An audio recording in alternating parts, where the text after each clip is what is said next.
Pulivendula MLA YS Jaganmohan Reddy గారు ఎప్పుడైతే YSRCP party మొన్న జరిగినటువంటి సార్వత్రిక ఎన్నికల్లో ఓడిపోయిందో అప్పటి నుంచి కూడా బెంగళూరుకి తాడేపల్లికి అక్కడి నుంచి తిరుగుతున్నట్టుగా మనందరికీ కూడా తెలిసిన విషయం.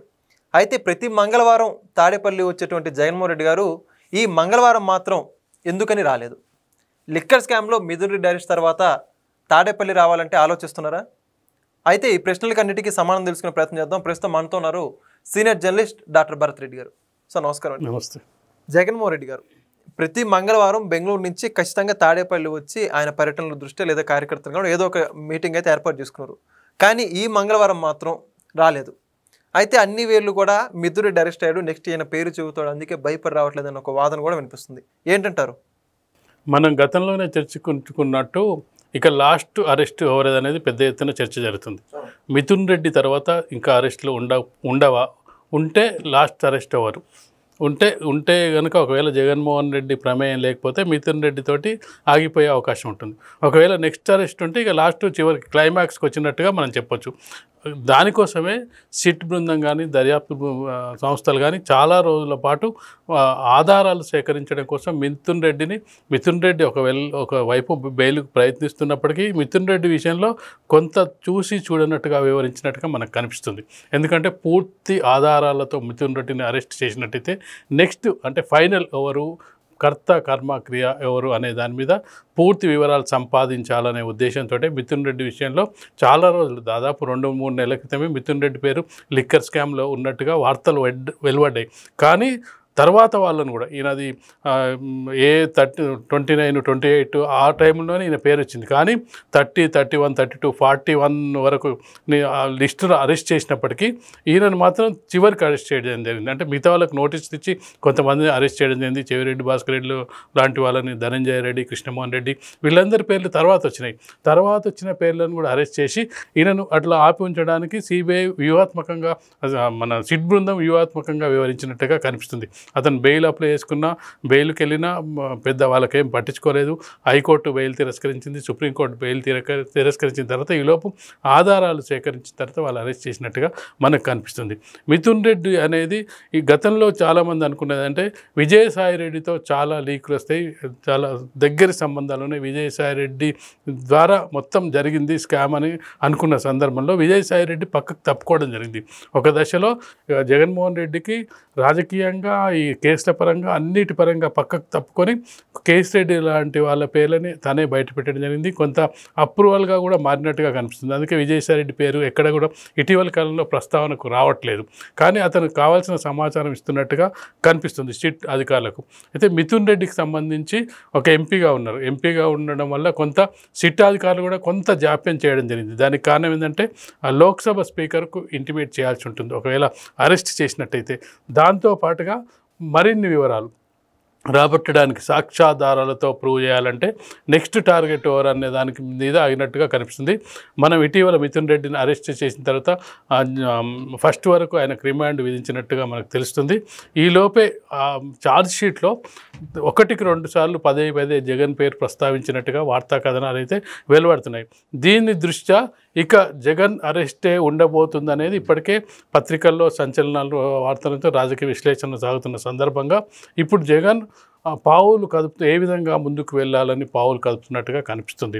మీరు చెప్పినట్టుగా ప్రతి మంగళవారం నాడు వచ్చి పార్టీ కార్యక్రమాలు లేకపోతే ఇక్కడ ధర్నాలో పాల్గొనడమో లేకపోతే మిగతా అంశాలు పాల్గొనడమో, ఆయనకి ఇక్కడ ప్యాలెస్ ఉన్నప్పటికీ మొదటి నుంచి కూడా బెంగళూరు స్థావరంగానే ఆయన రాజకీయాలు నడవడం జరిగింది. ఎప్పుడు ఉమ్మడి రాష్ట్రంలో వైఎస్ రాజశేఖర రెడ్డి ముఖ్యమంత్రిగా ఉన్న సమయంలో కూడా తను ఎంపీగా ఉన్నప్పటికీ బెంగళూరులో వ్యాపారాలు, బెంగళూరుతోనే సంబంధాలు, గాలి జనార్దన్ రెడ్డి ఇదంతా కూడా ఆయనకు సంబంధాలు ఉన్న వ్యవహారంగా చూడొచ్చు. ముఖ్యమంత్రి 5 ఏళ్ల కాలం గతంలో పాదయాత్ర చేసిన ప్రతిపక్షంలో ఉన్నప్పుడు మాత్రం ఆంధ్రప్రదేశ్లో ఉండి ముఖ్యమంత్రి కావడానికి ఒక్క ఛాన్స్ అంటూ తిరిగి ముఖ్యమంత్రి అయిన తర్వాత ముఖ్యమంత్రి అయిన కాలంలో ఉన్నాడు. కానీ ఎప్పుడైతే ఓడిపోయిన తర్వాత తను పూర్తిగా బెంగళూరు నుంచే రాజకీయాలు నడిపిస్తున్న నేపథ్యంలో ప్రతి వారం ఒకసారి వచ్చి ఇక్కడ కార్యక్రమాలు తెలుసుకుంటున్న జగన్మోహన్ రెడ్డి ఇప్పుడు ఖచ్చితంగా లిక్కర్ స్కామ్ అయితే ఫైనల్ స్టేజ్కి వచ్చిందని అనుకోవచ్చు. జగన్మోహన్ రెడ్డి ఎప్పుడైతే ఇక్కడికి రావడం మానేశాడో, ఈ వారం రావడం మానేసాడో, ఇక ఉచ్చు బిగుసుకుంటుందేమో అనేది మనకు ఆగస్టు ఆగస్టు 1 లోపల మరింత కూడా సమాచారం సేకరించే అవకాశం ఉంది సిట్ బృందం. మిథున్ రెడ్డి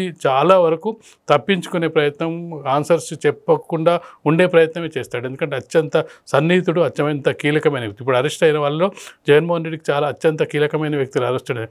వాళ్ళు నోరు ఇప్పడానికి సాధారణంగా ఇప్పుడు అరెస్ట్ అయిన వాళ్ళు చెప్తున్న సమాధానం మనం ఒకటే సమాధానం, తెలియదు, మర్చిపోయినా, గుర్తులేదు, ఈ సమాధానం చెప్తారు.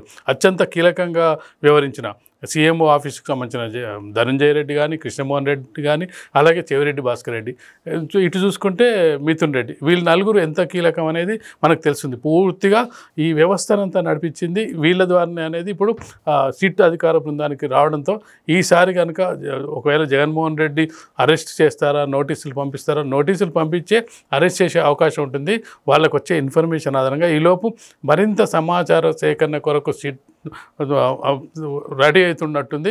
ఈలోపు జగన్మోహన్ రెడ్డి కూడా ఏం వ్యూహం అవలంబించాలి, ఒకవేళ నాకు నోటీసులు పంపిస్తే చాలా వార్తా కథనాలు వెలువడుతున్నాయి. ఒకవేళ తను అరెస్ట్ చేసినట్టయితే భారతి ముందుండి నడుపుతుంది పార్టీ ఇవన్నీ కూడా వార్తా కథనాలు పెడుతున్న నేపథ్యంలో ఖచ్చితంగా కూడా జగన్మోహన్ రెడ్డి ఈ లిక్కర్ స్కామ్కి సంబంధించి ఎంతో కొంత పాత్ర ఉందా, పూర్తి పాత్ర అయినదా, ఆయనకు తెలియకుండా జరిగే అవకాశం అయితే ఎట్టి పరిస్థితి లేదు.